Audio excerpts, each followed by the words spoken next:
So what's up? How you doing today? We're going to take a look at some blues chords, 3 different versions, each one building off the last. They're real easy and we can apply these right away. I'm going to play along with the blues backing track. It's going to take a little time to get through. I'm going to go through each one time, but really listen to how each one sounds and how it progresses as we go along. Then I'm going to break down what's going on and we get the practice backing track at the end for you to try it out yourself. So let's give it a listen.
So what do we have? We're starting off with 7th chord, just a simple blues in C. So we've got C7, F7, and G7. So 1, 4, 5 blues in C. And we can just play this, C shape right here with the 7th thrown on right there. B flat, 3rd fret, 3rd string. And then if you slide it up here, that's our F, right? Here's our F right here, 8th fret. And then G, 10th fret right there. So good voicings if you don't know those already. Really get those under your fingers. Sometimes when I hear this, I think of that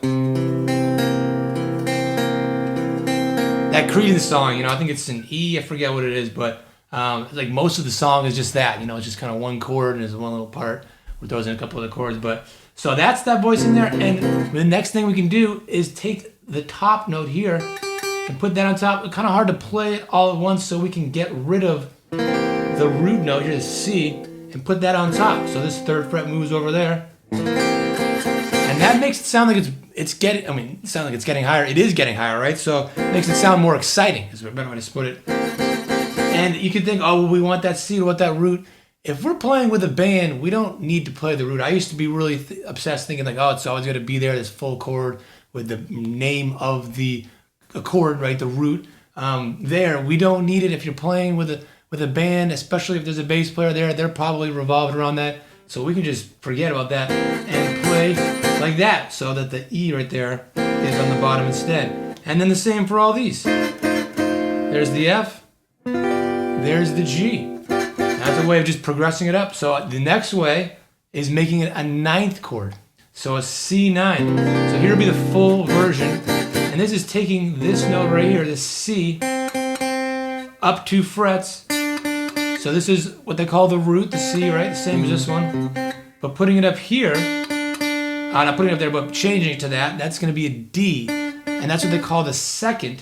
But really it functions as the 9th. It's just some quick, music theory there. The chord is made up of a 1, 3, and a 5. And these are based on the major scale, these intervals. If you don't fully understand this, it's okay. I'm just going to get it, just go over it real quickly.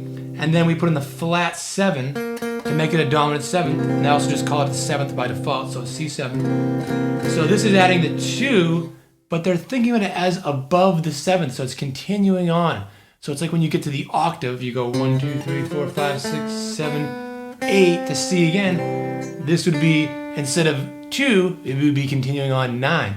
So that's because you have those other notes down below, the flat 7, the 3, and the root there. And that gives it a 9, and that's called a C9, and it's a very jazzy, very bluesy chord. And we can also put this 5th on top. So we can do just this, or we can do this. I was playing in the track like this, just no root again. And that brings it up a little further, develops it even more. It adds another note in the mix. It adds a little more tension, a little more colorfulness to the sound, and it brings up that note so it actually gets higher as well.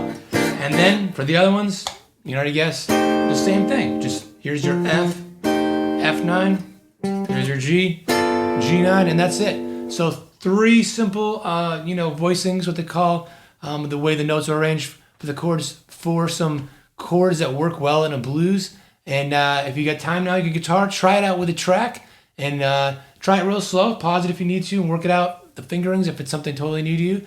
And hopefully that helps, and have fun with it, and I'll see you in the next video.